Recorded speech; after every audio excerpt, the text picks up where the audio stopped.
Première chose à faire, c'est évidemment de trouver un mandataire, c'est-à-dire la personne qui va voter à votre place le 30 juin et ou le 7 juillet. Ça peut être un proche, un ami, un membre de la famille, un voisin. Ça peut être par l'intermédiaire d'un parti. On sait que les partis peuvent mettre en relation mandants et mandataires entre eux.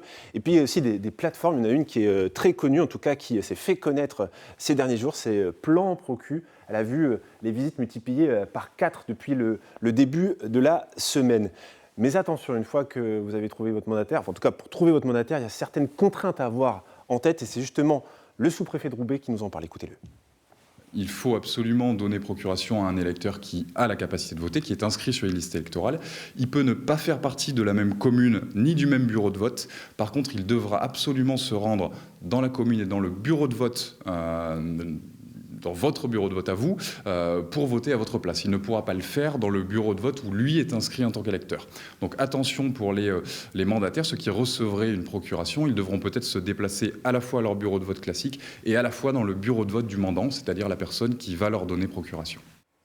Et donc Simon, une fois qu'on a ce mandataire, qu'est-ce qu'on fait? Alors, on rassemble des informations importantes.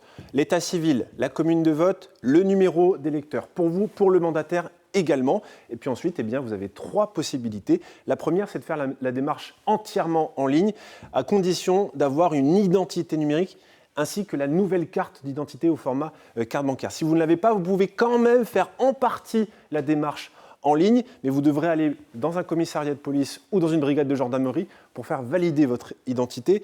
Ces 2 démarches se font nécessairement sur maprocuration.gouv.fr. Puis, troisième solution, c'est à l'ancienne, le formulaire papier. Vous irez également au commissariat ou à la gendarmerie.